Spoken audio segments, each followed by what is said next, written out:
Get going. Sorry, I was so heavy earlier, Dad. It's been a week. Yeah, I get it. So, we're up. We're ready to go. Assuming we're ready to go. Yeah, I'm good to go. I want to put a chat in the chat to make it look like we have people in the chat until we have people in the chat.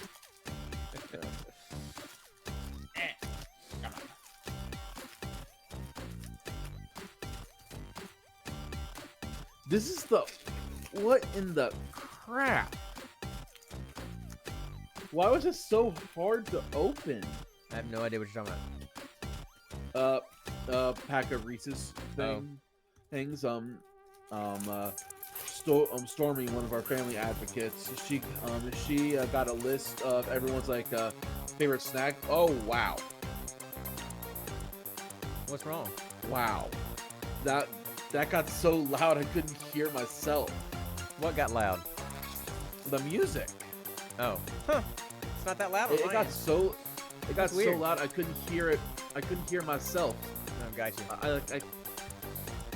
Oh man. Okay. Well.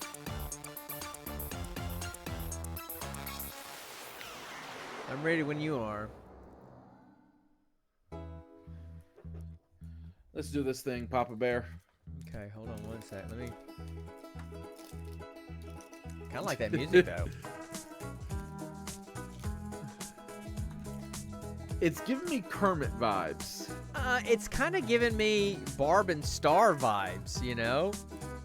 Just walking on the beach and that old, you know?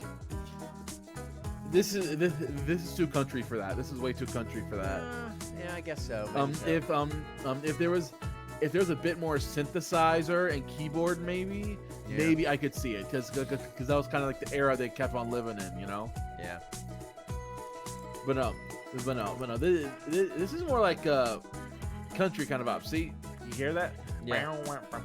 That's like. Well, it's kind of like our theme song. Right. So might be made by the same guy.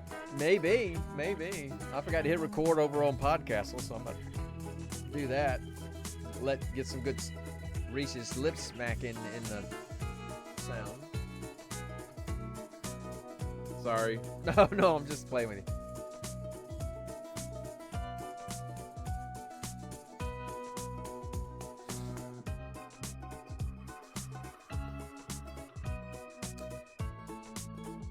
What are you doing? Some mindfulness meditation before the show starts?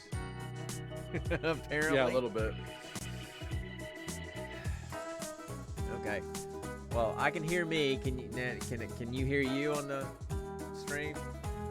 Yeah. Okay. Well, Gotcha. Yeah, I can hear me like through my mouth. Yeah, exactly. I like that better. I don't like to play myself in my head. I'm in my head enough as it is. I don't need this extra sound to add more in my head. I mean, if you remember, that's why I liked that whole earbud thing that was supposed to help you with your stutter. Remember? Yeah, but you wouldn't. That's you why wouldn't stick I with like it. no. But you wouldn't stick with it. No. I did stick with it. I stuck with it that entire trip to Gatlinburg. Yeah. I don't remember how you reacted to all that, but I loved it. Anyway, it didn't help my stutter because my stutter isn't a nervous tick thing. It's just a neurological thing, you know? Right. And it's hard to fix that kind of thing, you know, with just practice and therapy. You know, it is what it is. Well, then the neurological thing that those earbuds should have worked, because that's a neurological thing, not an anxiety thing. So that's not going to help with anxiety-based stuttering. But anyway, so okay. I mean, I just kind of sitting here listening to this music. Sorry. That's the show today. Yeah, we're just gonna sit here and just vibe on these few songs that we got and move on. Because I mean, nobody's in here, so what difference does it make anyway? We haven't started the show yet. Oh my goodness! Maybe spark up a little bit. Maybe spark up a little bit. I really wish this was something more strong. But it's hot tea with honey and lemon in it. because I'm You don't- old and you- I've got a you cold, can't and I'm playing hurt today. You can't be a little bit British and splash a bit of brandy in there. Well, see, here's the thing. I went to the doctor this week for my annual checkup. I went to And- the doctor too. And did my, and got all my all my levels checked, and everything was pretty much fine. Same here. My iron levels have been low for a year, so she's had me on iron supplements for a year, and so they're finally up in normal range. I don't know if I'm going to do that the rest of my life, but my liver enzymes are high, and she said that either comes from fatty liver disease, something else, or alcohol use. And I said, I have 2 drinks a week. I have 2 Jack and Cokes on the weekends. That's it. Never more. But I said, but I'll stop drinking for now because she wants me to come back in 4 weeks and get it checked again. So between her and Mom, I'm not having a drink tonight. So Mom asked me earlier, she says, are you making a drink? I'm like, well, no, I'm going to have something to drink, but I'm not making a drink. She said, good, because you'd have a fight on your hands if you did. So That's Mama. I mean, this is stuff for the podcast, really, but I've literally kind of hit the just trying to stay alive stage of life. Just trying to stay alive. So anyway, okay. I guess we should. I guess we should stop this and actually get this going, right? Because it's 8:15 already. Yeah. So okay, Let's go. All right, hold on. I feel like this is gonna be a short episode anyway. Well, maybe we'll see. Okay, hold on. I want to make sure the stream's up and working. Okay. Okay. So let me stop the music. You can't stop the music. All right. And then I'll It's time to light the. It's time to start the music. It's time to light the lights. It's This ain't the Muppet Show. time to do the thing. Stop it. Okay. All right. I'm gonna stop the music and then start the stream. Okay. Waka waka waka. All right. That's enough. All right. Here we go. You ready? 3, 2, 1.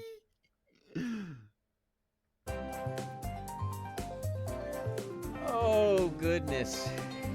It is the playing hurt episode today. Physical hurt, medical hurt, head hurt, heart hurt, all kinds of hurt going on. Everything hurt. We are barely hanging on. Yeah. We are smiling through the pain. I wish we could drown our pain. Anyway. We can't. Hey everybody, welcome to episode 92 of the Gene Pool Variety Hour. I'm the old guy. I'm your host, Sean, and the other guy, the co-host on the other side of the screen is... I go by Connor. I go by Bo. I go by Sweet Cheeks. I go by Sunshine. I go by Mr. Connor, Mr. Bo. I go by everything under the sun. Okay, so why is there always this long pregnant pause when I introduce you, and there's like 5 seconds of just silence as you kind of get gear up to introduce yourself? It's pretty easy to go, "Hey, I'm Connor." I mean, it's pretty easy. Do you want me to stutter through my bland intro, or do you want me to be a little bit more extravagant and flamboyant? Yeah, I know. But when you read, you don't stutter. I mean, that's my bit. You should write your intro out and just read it. There you go. Yeah, like a script. Get you a teleprompter. Yeah, but then it won't be Connor. My whole thing is that I am improv off the cuff, just off the top of my head. Your whole life has been off the cuff. I mean, half of the notable stuff that I've done on here has just been me vibing. I mean, I get that. For example, the one bit that I bet still makes you laugh. It's all about them cues, non-verbal. Hey. All about them cues, non-verbal. Only my I'm bringing psyche back. Only my neurodivergent son would come up with those lyrics to that song. Anyway, listen, for those that have never heard us before, my condolences that you're listening to us now. But we're just a couple of nerds, as father and son, and we just like to hang out and talk about nerdy stuff. We usually watch a movie. We pick a movie at random and talk about it. And the one we got this week's kind of interesting. And then we just talk about nerd stuff, just whatever strikes our fancy for a while. Sometimes we ramble on way too long with that, and we're going to try not to do that We tonight. always do. But speaking of which, I forgot to turn the timer back on the stream. So there we go. So Okay, not that hold not that on. we ever pay attention to No, it. hold on. Dad. Yes. If I'm gonna do this, I'm gonna do it right. Do it. And for those that are listening to this only on the podcast, sorry, but I had to show Connor my new shirt that I got this week. I have to show you my new shirt. Check it out. See, Distance Raptor divided by Time Raptor equals Velociraptor. Nice. And mine mine said chaotic good intentions, questionable methods, which pretty much sums up my D&D character. So anyway, that sums up our entire life. That sums up humanity as a whole. Well, I don't know that humanity as a whole has always had good intentions. So there have been times in history where humanity has been, chaotic evil. Einstein always had good intentions. Yeah, but you said humanity. You said humanity in general. I'm talking about humanity in general. We are basically sinful, horrible things. So anyway, True. So what do you want to talk about? Let's just jump right in. What do you want to talk about? What kind of topics are striking your fancy this week? Well, I have a fun fact for you, Papa Bear. Can you guess what week it is?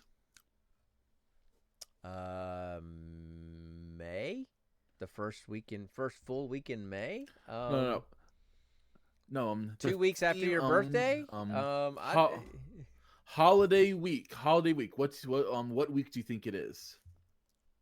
Well, I mean, there was May the 4th be with you and Revenge of the 5th on May 4th and 5th. I mean, I get Star Wars Day. I mean, I get that. You're thinking too nerdy. It's Teacher Appreciation Week. I don't think much anything else, okay?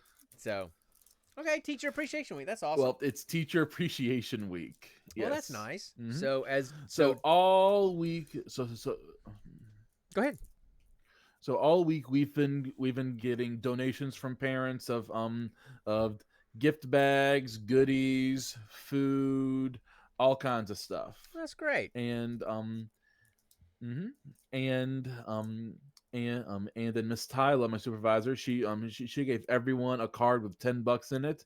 I used that to get me some McDonald's and treat myself a little bit after the fun week I've had. Cool. Yeah. So, I'm smiling through the pain because my kids are insane. Yeah, well, I could have said that my whole parenting life, but that's another story. Okay, Dad, let me give you some context. Okay. See, I remember how I was as a kid. Mm-hmm. I remember how I was as a kid. Yeah. I was totally off the walls, insane, right? Yep. Didn't listen to you at all. Nope. I just did my own thing. Yep. I thought everything was funny because when people tried to redirect me, right? Yep. Yeah. Imagine that, but there's 15 of them in the classroom. Mm. And you were never mean about it. It wasn't like you were obstinate or oppositional defiant. You just were too hyper and too too hyper to understand. So exactly. Yeah, but anyway, picture that, but 15 of them. Okay. In a classroom. So this is what it's like. This is what it's kind of the vibe where I work. This week is also Nurses Week. So as you drive into the hospital, some of the leadership and some of the staff of the hospital has been out on the main drive with these huge signs saying, "We love our nurses, and we appreciate you," and all this kind of stuff, waving at everybody as they come in. And they had a catered barbecue lunch for all the nurses at the hospital, okay? Last week, or it was 2 weeks ago, was Psychologist Week. And they made a big deal. They kept making a big deal. Oh, it's going to be Psychologist Week. It's going to be Psychologist Week. Guess what we had? About 10 of us psychologists About 10 of us psychologists got together in a conference room, and somebody brought a box of like Subway sandwiches, and somebody brought a box of cookies, and we sat for half an hour. That was it. So I'm sitting there going, they like their nurses more than they like their psychologists, apparently, where I work. So But anyway, um, so any nerdy stuff going on? Let's see. Me and Nick's got into Magic the Gathering recently. Well, I mean, you had been in Magic the Oh Gathering man. before, right? Well, yeah, but I Mm-hmm. sold all that stuff of mine Yep. to that guy in the valley that had like that like hole in the wall shop, you know? Sure. It wasn't a hole in the wall Remember shop. It that? was just a small shop there in West Point. Right. It wasn't a hole in the wall. It was a nice little Yeah, place. I sold him all my stuff, and I thought I had grown out of it fully once I moved up here, but as it turns out, Nick has been wanting to get into it for a long time, so we started trolling online to see if we could get some stuff cheap, and as it turns out, Yeah.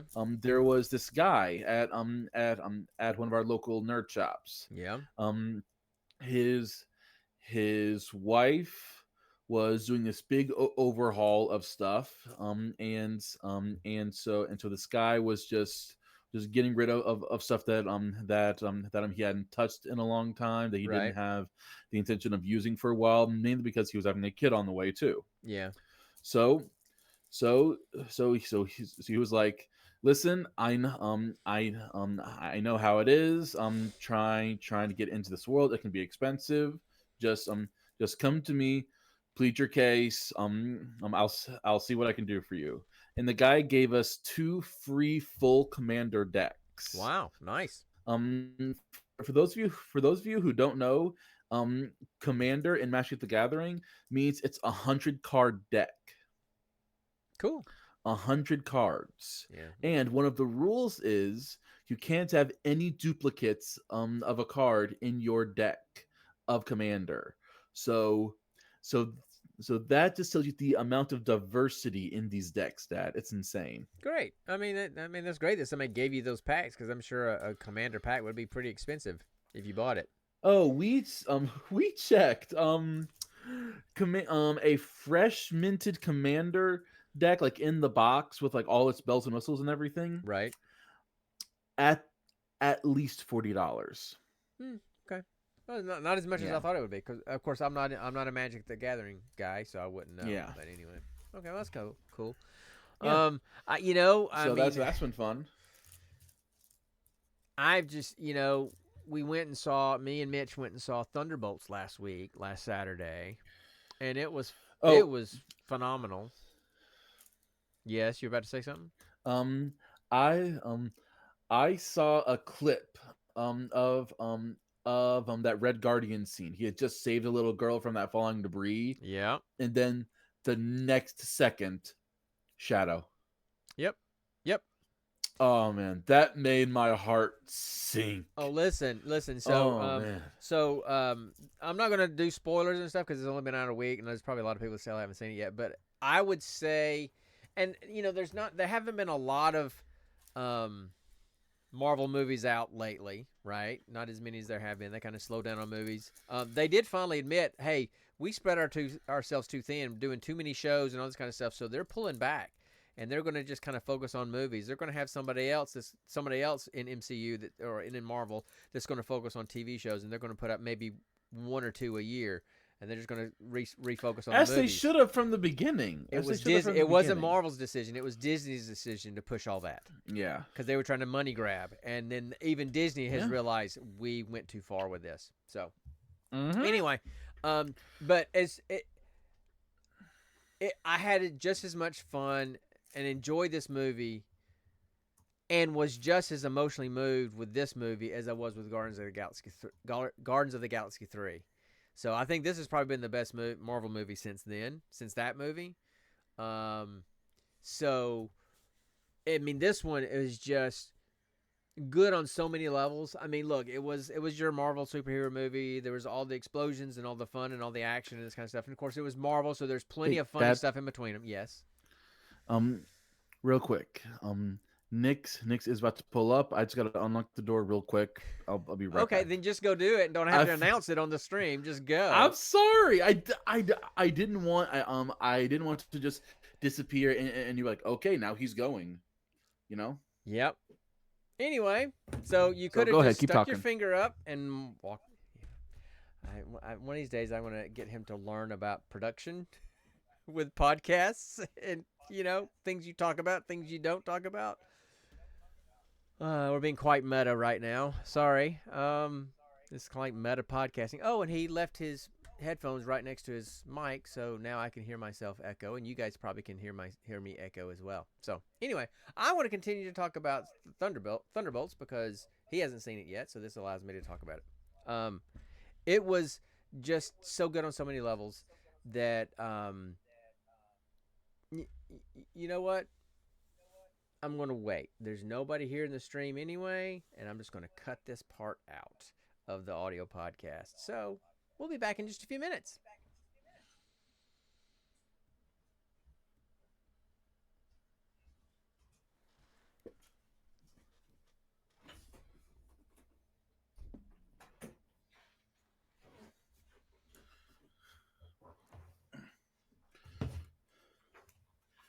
And I'm back. I just decided to stop, and I'm going to cut that out of the podcast because I'm sorry, Dad. because you left your headphones next to your mic, so I was echoing. So it just made no sense. I'm sorry. So we're going to cut all that out, and now we're going to go back to talking about Thunderbolts. So, like I was saying, I think it was as good as Guardians of the Galaxy 3 on all the multiple levels. The action, the superhero stuff, the humor that Marvel always has. But also just on the emotional level. There were so many levels of emotions. And really, the villain in this movie really was mental health. It wasn't. I mean, yes, Sentry is technically the villain. Valentine, Julie Louis-Dreyfus's character, I can't remember all her names. She's got 5 names. They were kind of the villains of the movie, but the real villain was mental health. Every character in this movie was going through something. Doubt, loneliness, isolation, lack of purpose, lack of meaning, pain, history of abuse, just so much. And so I truly enjoyed it. It hit me a whole lot harder than I thought it would because I wasn't expecting all that. But I mean, Falcon and Winter Soldier, John Walker, I mean, he was just a jerk. And there was nothing redeemable about him. Didn't like it. Didn't like his character at all. He was kind of cool in this movie because he was kind of cool in this movie because he made crack jokes and so they actually made him likable in this movie, which was a feat of writing. I actually disagree with you. I thought John Walker in Falcon and the Winter Soldier, in the beginning, he was a decorated soldier who did a lot of incredible things, and he was just trying to fill the role that Steve Rogers had spent literally decades mythologizing. So he was just trying to do his mytholizing. What is that word? I mean, for the longest time, Captain America, Steve Rogers was like a legend to the history books, and then he came back and did all these things as Captain America, brought back from the dead, basically. So John Walker had some incredible shoes to fill, and that put a lot of pressure on him. Right. I mean, he was just trying to do his best to not only alleviate that pressure, but also do what he felt like he had to do to live up to that name. Yeah, but if you remember, the super serum will basically exacerbate your inner character. So Captain America became an even better guy, an even more honorable guy, an even more guy of integrity.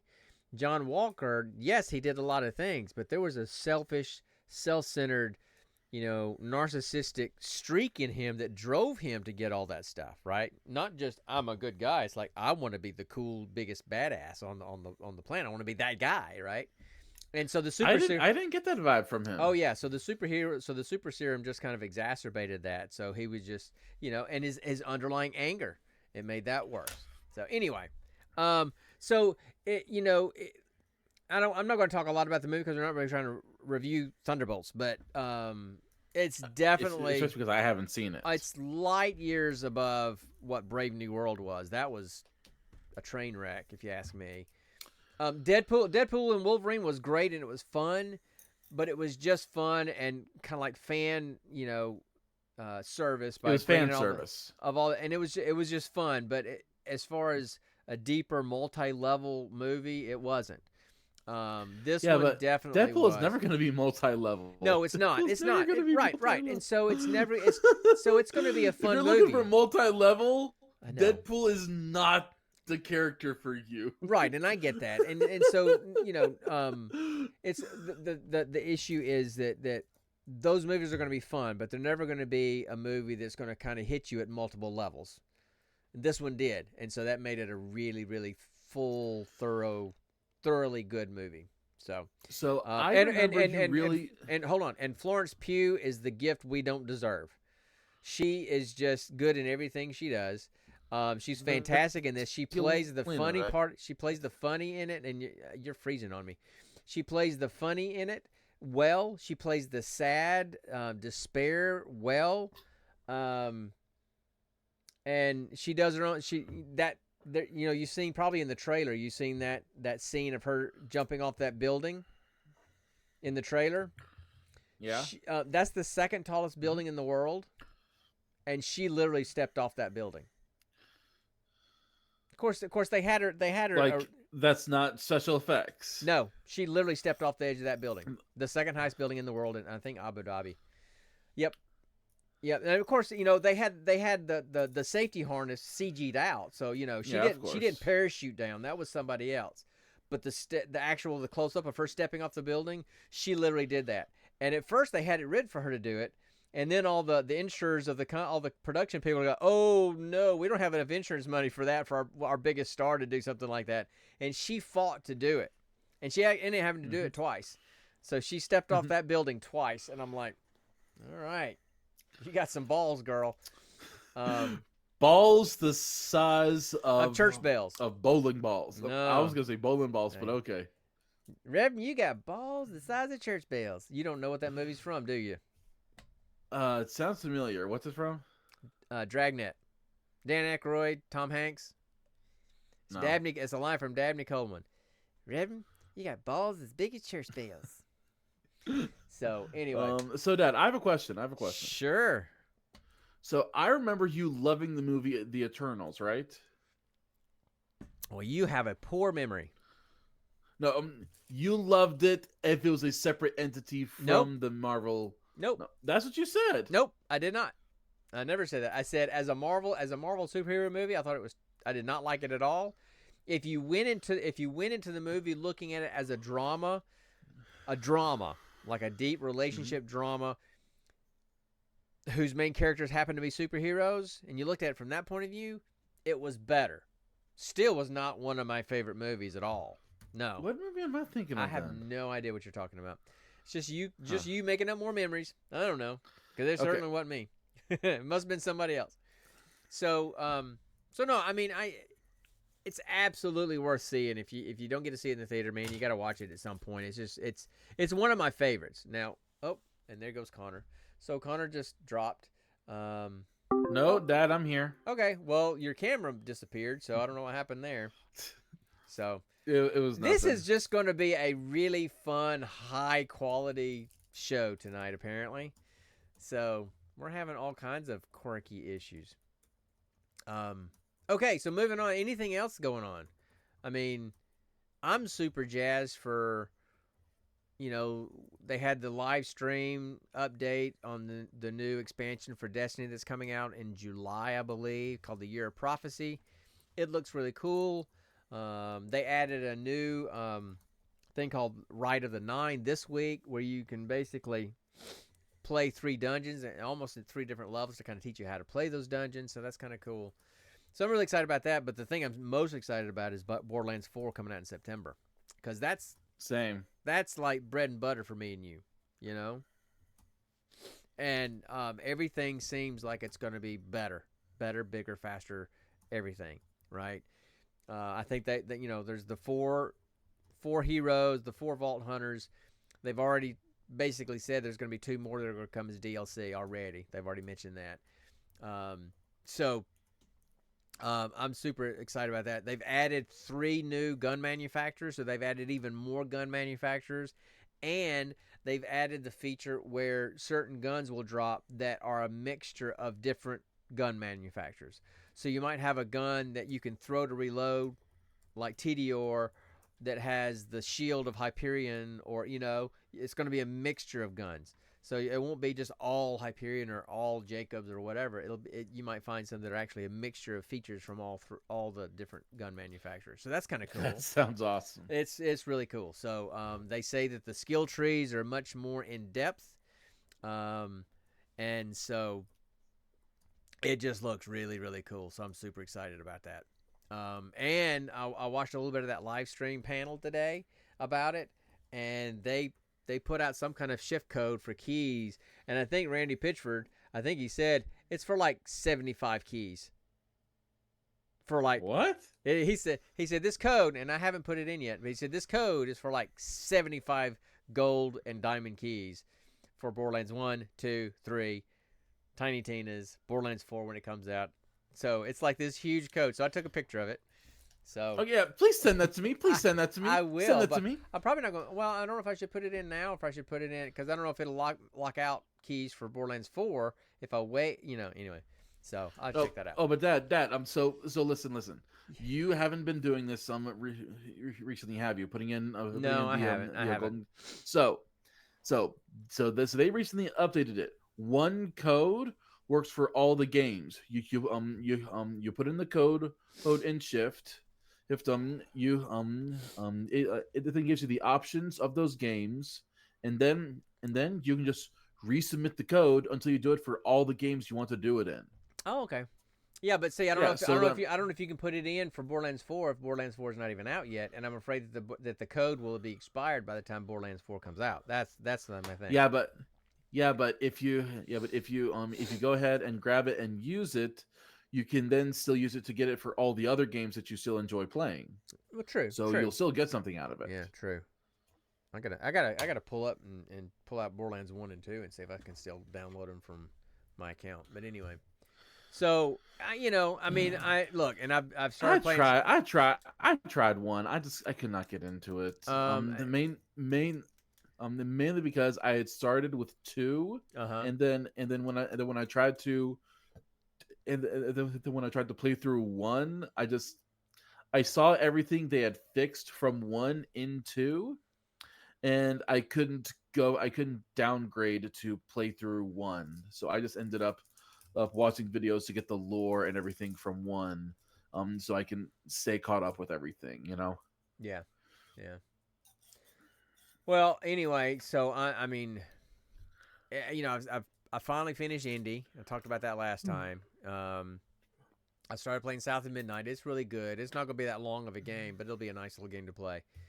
I got all those other games. Oblivion, I'll play this summer, probably, and I might even do a live stream of that. I don't know. What do you think of Hazel Flood as a character? What do you think of her as a character? I mean, she's interesting.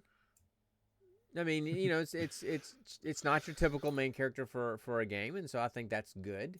To get a young African American female as the lead character, and she kind of has the attitude of, man, what movie was that in? Where she basically is Ironheart in the Marvel stuff.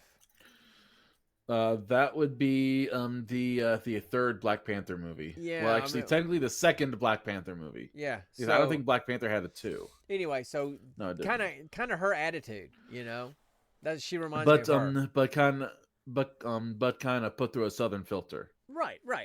Yeah, but just the attitude. So yeah, I mean, it's interesting, and I didn't like when I saw the videos and the previews and stuff. I didn't like the animation style on the videos, but once you play it, it kind of fits and it's kind of nice, right? But it just Yeah. it doesn't transfer as well on like videos on YouTube to me as it does playing it live. How do you like the catfish character? I love the catfish character. I've just now gotten to the catfish character. I'm playing the level where I've just met him. I'm trying to do whatever it is I got to do to free him. He's stuck in a tree, so I got to get him out of the Oh tree. yeah. And then he'll be my sidekick from there. So Yeah. but anyway, I love the design he has. It's kind of it's kind of split. Morning and night. Have you kind of noticed that? yeah. Mm-hmm. So anyway, so that's kind of the stuff that I got planned. Coming up, finishing South of Midnight. I am so jealous. Playing Oblivion. I'll probably fire it up until the Destiny expansion comes out, and I'll play that probably until Borderlands comes out, and then that's probably all I'll play for a while is Borderlands. So we'll see. But anyway, so how about we just talk about the movie? Like I said, I'm kind of playing hurt. I've got a nasty cold, and medicine's clearly not working. I'm drinking hot tea with honey and lemon here, and it's not doing any good. And as you can hear, I can't breathe. So how about we just talk about this movie? Because this is a really interesting movie. I wasn't expecting it to be, but the more I think about it, the more levels there are, the more layers there are to this movie. So how about we do that? What? I just think there's one level, in my opinion. Oh no, there's a bunch. But anyway, all right. So let's just jump into the next segment of Roll for Credits, okay?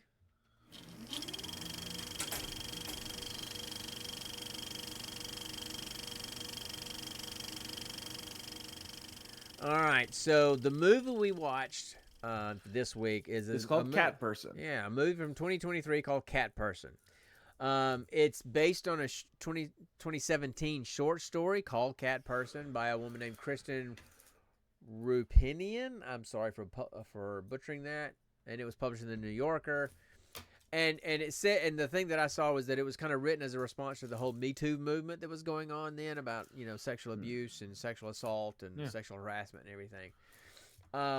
And so the tagline for the movie is, when Margot, a college sophomore, goes on a date with the older Robert, she finds that he doesn't live up to the Robert she had been flirting with over text. A razor-sharp exploration of the horrors of dating. And it was stinking awkward.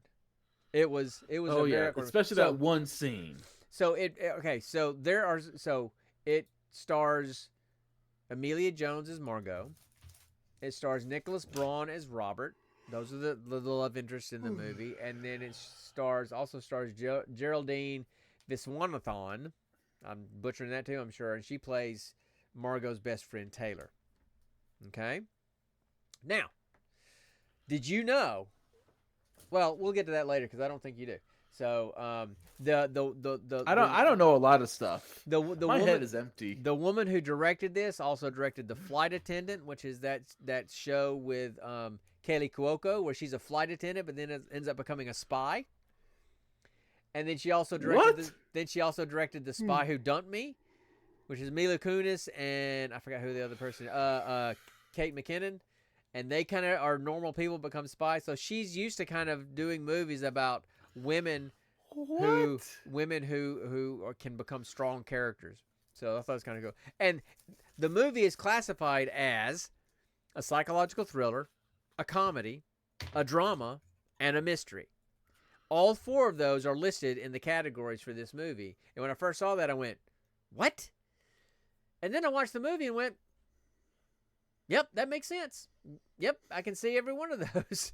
So I didn't see it. So the premise is that Margot, she just works at the concession stand at a theater, and Robert comes into the theater to see a movie and buy some snacks from her, and they start kind of chatting. And then he comes in to see another movie the next night, and they're chatting some more, and he asks for her phone number, and they start kind of texting back and forth. And the texts get more and more flirty. They're more and more cute, and they're just witty and smart, texting back and forth. They decide to go out on a date, and things just go horribly wrong. And they go horribly wrong not so much because things went horribly wrong, but they went horribly wrong because of presuppositions and presumptions that each of them were making about each other. Mm-hmm. That's what happens in today's dating world. You know, there was and people just don't communicate. Listen, there was a great line. Let me see if I can find it. Man, I thought I had it on here. Yeah, there was a quote on the screen at the very beginning of the movie by Margaret Atwood, and it says, "Men are afraid that women will laugh at them. Women are afraid that men will kill them." And that's kind of what this movie was all about. You know, here's this awkward guy, and he's worried what she's thinking about him and worries that he's doing things right and all this kind of stuff. And she's just assuming that he's some weird stalker killer kind of guy and starts reacting based on her misconceptions and presumptions. And then he starts reacting very negatively because he's afraid of getting accused of something that he didn't do. All of which are things that we hear about in the culture today. But it's kind of the stuff we hear about in the culture from media, not so much real life all the time. Because media only portrays those things, it makes everybody think that that's just the way things are all the time, and it's not. But everybody, and that's why I'm so glad I'm married and never plan on being unmarried, or if I'm ever not married because my wife goes to heaven before me, I will never date again because I don't want no. So, and in this movie, and I'm not saying that this movie is a movie that basically tries to convince you not to date.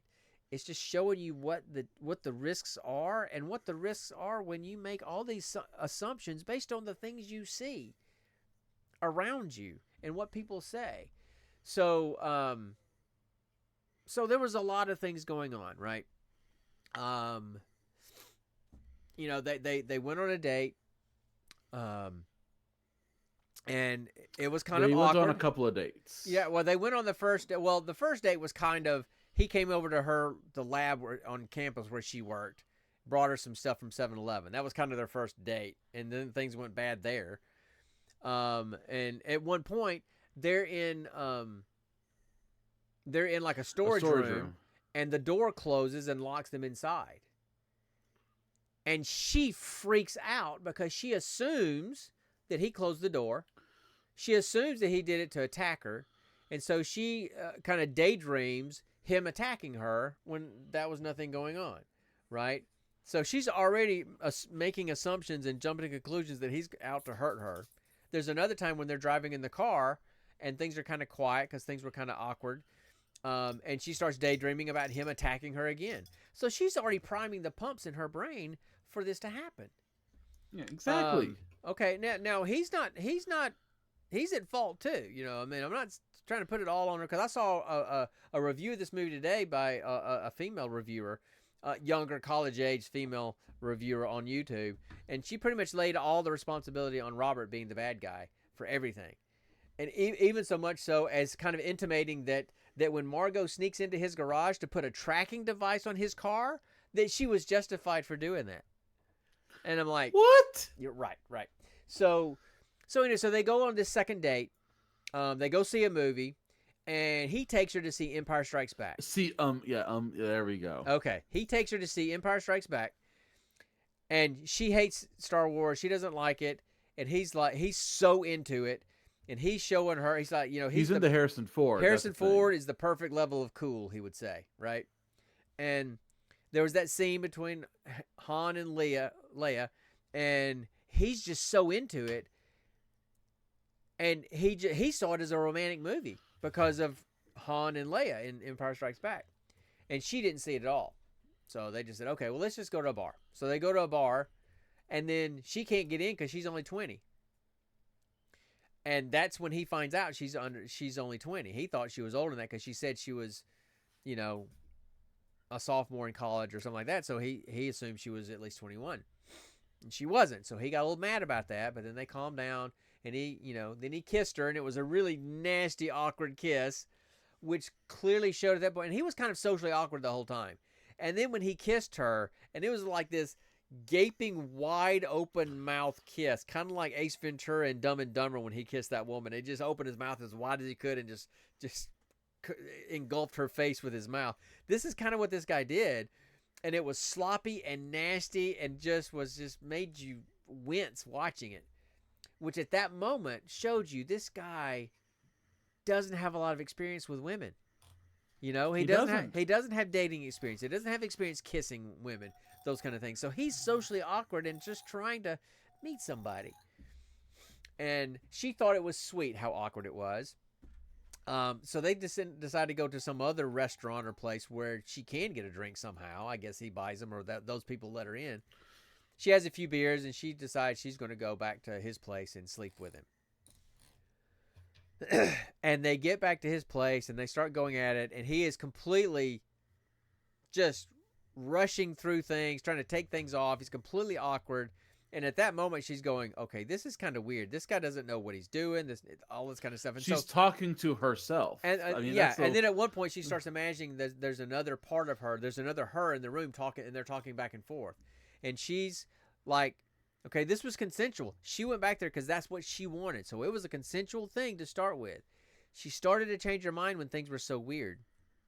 And, you know, and her friend was like, her imaginary friend, her, was just saying, you got to get up. You just got to go. You just got to go.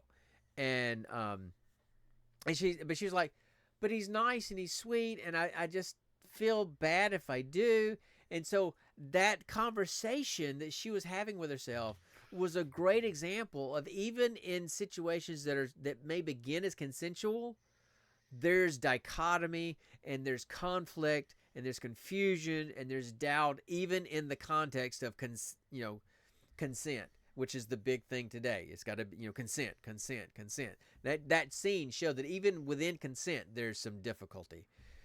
And everything they did, and they didn't show anything, but everything they did sex-wise was pretty much stuff he had seen on Pornhub. So what he thought as romantic were all these stereotypical images of manhood, Harrison Ford, Indiana Jones, Han Solo, and all those kind of things. He saw that as romantic, when really it was kind of romantically pressuring in some ways, in a kind of a chauvinistic way. And the only thing he knew about sex was what he watched in porn. So again, it showed how media warps our ideas of romanticism and sex, and which turned her off. Mine. Hello.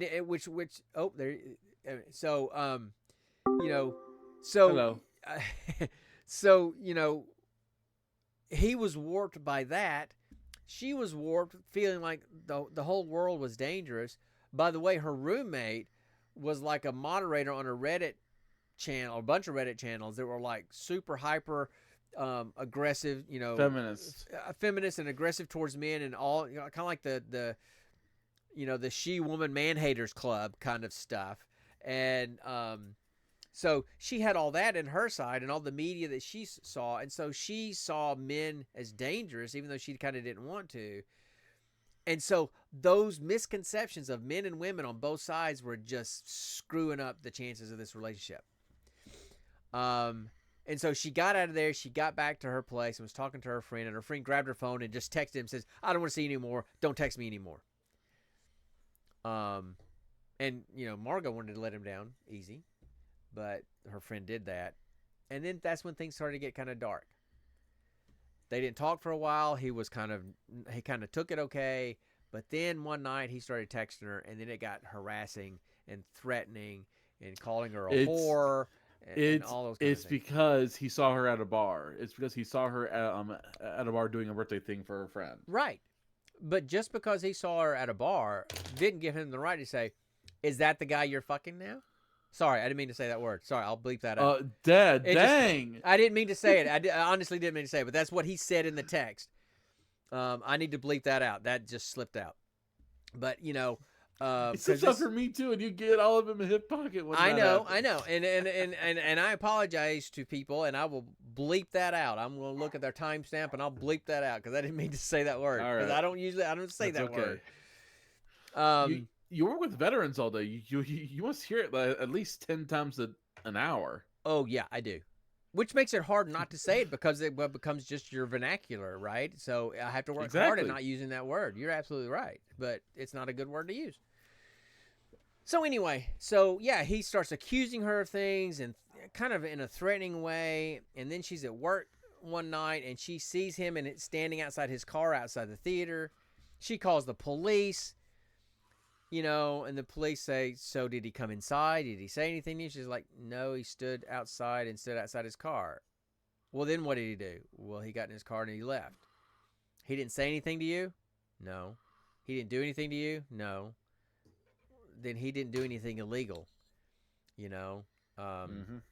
and so he's got misconceptions about relationships. She's got misconceptions about the dangerousness of all men, and so she decides, because now she doesn't know where he's at, because she wants to be able to keep an eye on him. So she decides, because she assumes he's a threat and he's a stalker, she decides to get a tracking device and sneak into his garage and put it on his car.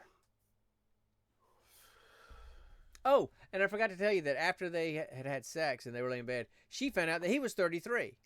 So she's 20, he's 33, which is a pretty big gap. And so that made her even more uncomfortable. So I forgot to mention that. So then, as she's putting this on his car, he hears her and comes into the garage and finds her and catches her. And in the ensuing scuffle, as he's trying to get the tracker from her, she maces herself. She wakes up later in the house with her eye stinging. He took her in the house, and she was like, "Can you just give me some water or something?" And he's like, "No, water will just make it worse. You need this or this or this." And that's when she found out he's a male nurse that works at a hospital, a single guy, no dating history. You looked in his house, and he had Harrison Ford pictures everywhere. So he's just kind of a socially awkward. He has cats. And he has cats. He And has had that cats. And he had that dog, which was another issue, right? Which we can talk He had about. it was a rescue. Yeah, but anyway, that's another layer. Just I don't want to tell the whole plot, but there's another layer there too. But we won't get into that. But and so then that starts a whole fight where she's trying to get away, and he's fighting her to stay, not because he's trying to keep her prisoner, but he's like, "No, you can't leave like that, because if you leave like that, I'm going to go to jail." Meaning, because no one's going to believe me. Because he said, "No one's going to believe that I didn't do that." And so they start fighting because she's trying to get away and he's trying to keep her there in order to heal her eyes to let her go, but so that she can't be injured when she leaves his house. And then fire happens because they're fighting and they fall down the stairs in the basement. A space heater falls over, the house catches on fire, and he's got like this drain trap in his basement. And he crawls in there and tries to get her to come in there with him, right? And she won't at first, but then as she sees doesn't have an escape, she begs to get in there with him, and she gets in there with him. The house burns down, but they find them in there unconscious later, and they're curled up holding each other. It's like all the mess and all the crap just burned to flames on top of them. That's kind of the symbolism of that, right? Yeah. And you know what?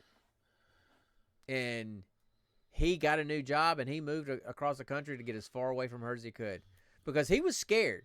Mm-hmm. He was scared he was going to get accused of something, and he never did anything. The only thing he did was try to keep her in his house. He did try to restrain her.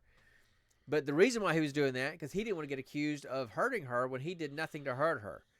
Her injuries were completely self-inflicted, and they only happened because she broke into his garage to put a tracker on his car when he had done nothing wrong.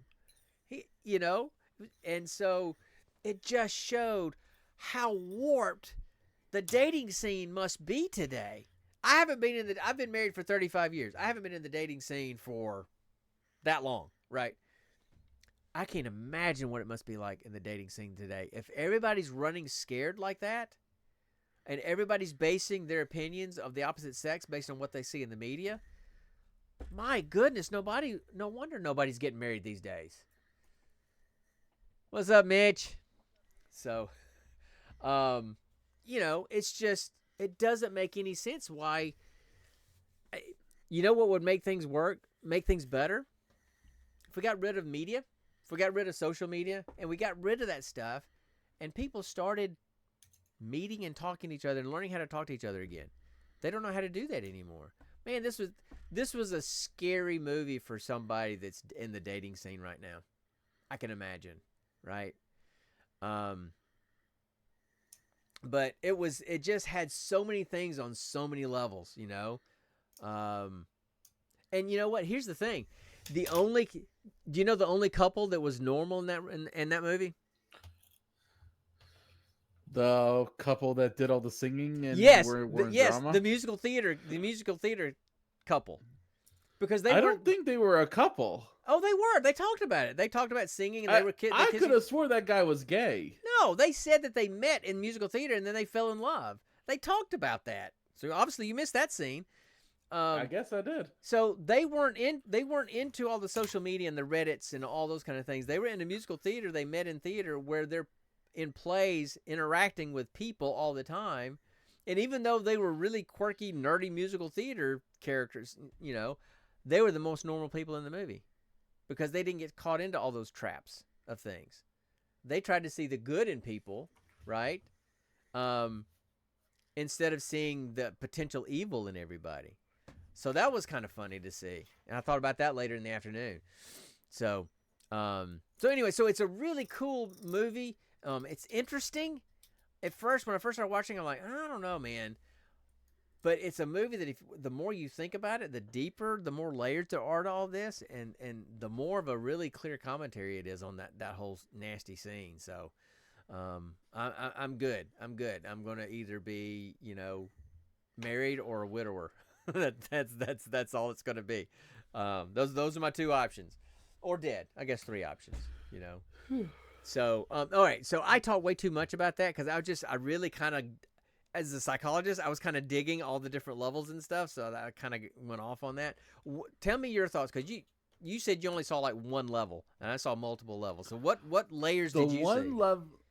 The one level that I saw was people being afraid of communication. I mean, honestly, Absolutely. people are just so afraid to just talk. I mean, just if you're worried about this, just say, I feel scared about this. This made me feel worried about this. Just talk. The worst thing anyone can say is no, or I don't feel like, or I don't feel that same way. You know, just if you just talk and communicate, Such all a of good this point. conjecture, Yeah, such a good point. preconceived notions, Yeah. all this stuff Yeah. would just be non-existent. Just talk. Use your words. Habla inglés. Right. Habla español. You know, I mean, Sprechen Sie Deutsch. I mean, if Just you know, speak. so if Speak. if they had done that, Woo! like, you know, if they had done that, you know, in the bar, if they had done that, you know, for example, if they had done it after the incident in the lab, you know, where he broke the door open and they'd had a conversation about what happened there, you know, she just tried to pawn it off, and he's all confused. What in the world happened there? Instead of her just saying, "Hey, that's freaked me out because I'm worried something bad is going to happen. I'm worried I'm going to get attacked," so that he could then explain himself or defend himself. And if she had been more open and honest during that bizarre, super awkward sex scene, I mean, I've never seen. You have to take actual deconstructive scene by scene analysis to make a scene like that awkward to see. We're talking like they had to pause like maybe every 10 seconds and be like okay, what would make it more awkward? What if we moved here? What if we shifted here? Yeah. How about try this line? Just make it more awkward, make it more cringe. Well, that's what they basically did. That scene, I swear, man, that scene was funny, entertaining, uncomfortable, awkward, sad, and kind of scary all at the same time. I felt all those emotions during that scene. It was just, I don't know that I've seen a scene with that many emotions at one time. So I thought they did a good job with that. So anyway, it's an interesting movie. It's not a movie. I mean, it was at like the Sundance Film Festival, so it was one of those kind of smaller movies. But I'm sure it is. I'm sure it is, Mitch. Oh, But anyway, it's um, it's blurred out on nothing, but I can tell that's the title of it it. just says that's I the can name of tell my what he's sex saying. tape. That's what Mitch No, said. Yeah. I So, knew you didn't have to say it. oh, whatever. They can't mute me because we're here. But anyway, it's an interesting movie, and it's definitely one that's interesting to check out if you're interested in human relationships and how human relationships can kind of go completely sideways, just like you said, based on lack of communication or um, making wrong assumptions about people. You know, so but here, okay, but so I would probably give it.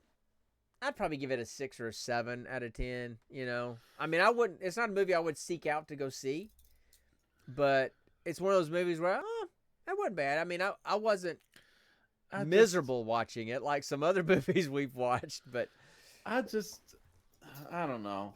I mean, I feel like Robert, he was just an awkward guy, and that's nothing to be ashamed of or should be chastised for.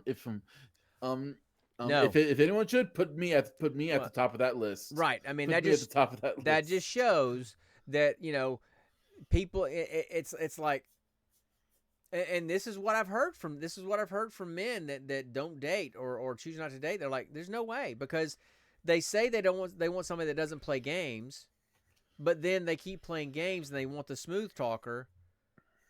But the smooth talker is the one that's going to play games and mess with them. But they don't want someone who's socially awkward, but they're the ones that are usually going to be the most honest, kind ones. And so it's like, so guys are like, so I'm done. I'm not even going to try. Right? I've said the same thing ever since high school, haven't I, Dad?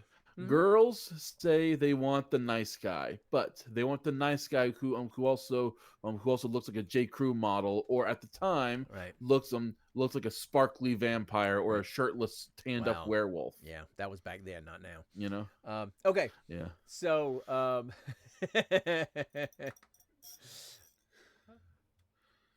I'll allow it. So anyway,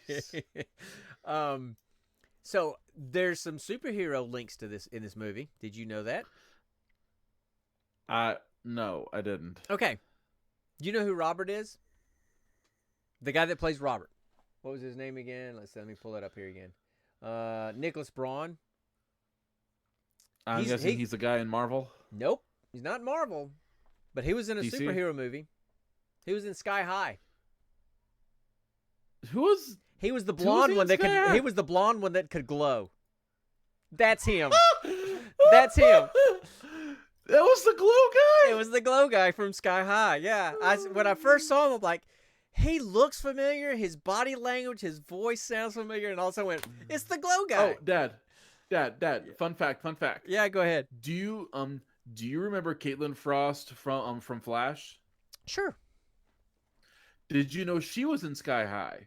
Yeah, she was Ivy or whatever her name was. Yeah. She was the plant girl. Yeah. Right. I knew that. Yeah. How cool is that? Right.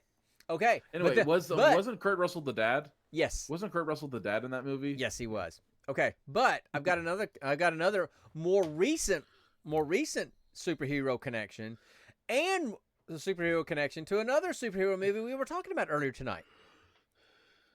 Okay, so who's ready? connected to the Thunderbolts? Taylor, her best friend that was the Reddit moderator, the super hyper feminist. Yeah. She is Yes. She's Julie Louis-Dreyfus's assistant in Thunderbolts.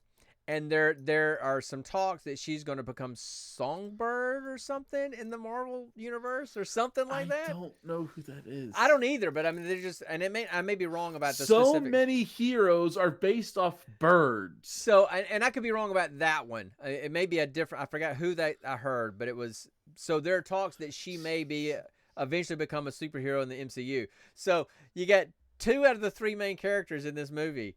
Or have links to superhero movies that we know and love. So I thought that was. Oh, Dad, real quick. Wait a minute, because when I watched Cat Person, right, on like a Thursday, and 2 days later I go see Thunderbolts, and I went, hey, It's the feminist chick. It's the girl. Well, It's that like was chick. probably pretty sexist saying it that way. But anyway, it was the feminist girl that ran the Reddit that hated men on Cat Person. So, Hey, Dad, I have a random question for you. okay, I'll have a random answer then. I'll roll the dice. What's up? Okay, so the girl who plays Margot, Yes. is it just me, or does she kind of look like the girl that plays Wednesday? That actress that played Wednesday. You mean from the movies or from the Wednesday TV show on Netflix? Wednesday TV show. Oh, Jenna Ortega. That actress. Yeah, Jenna Ortega. I kind of see a resemblance. She actually reminds me more of Zoe Deschanel.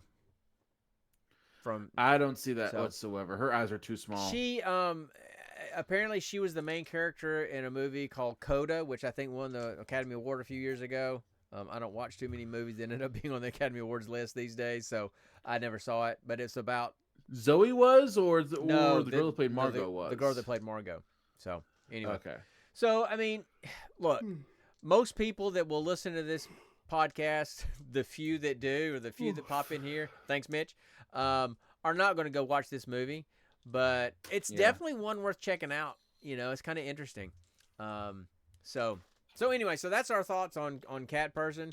How about we roll the dice for the next one, and then I'm going to get out of here and go take some more medicine because I'm starting to get really hot, so I don't know if that means I'm getting a fever or if I've had a fever and it's breaking. I don't know.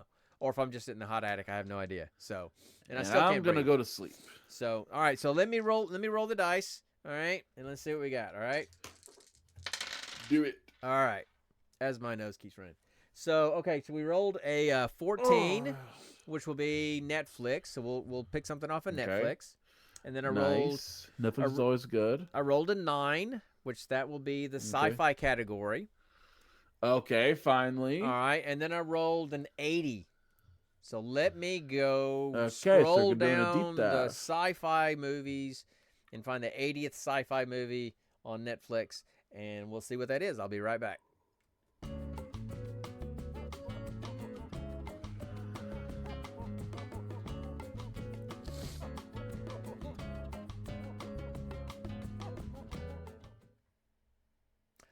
Okay, so it looks like we are going to watch Resident Evil Retribution,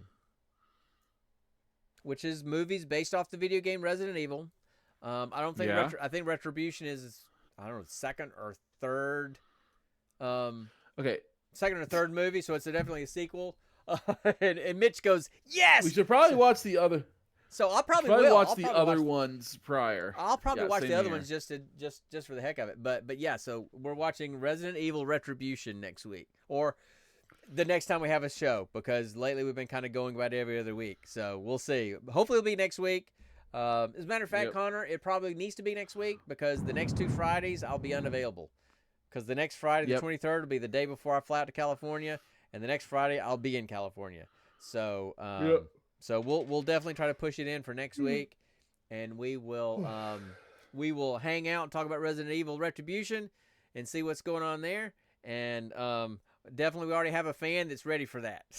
So because Mitch apparently approves of that movie choice. So we're going to so we're going to do that, and we're going to get out of here now, and we're going to sleep and try to get over this cold. And then I'll just do some editing of this podcast tomorrow to get all the junk out in the middle.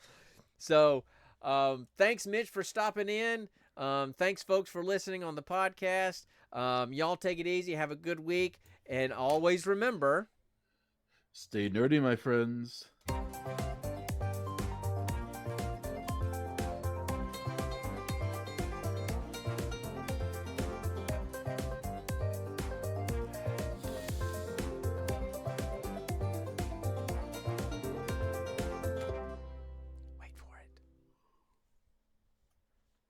Still here? It's over. Go home.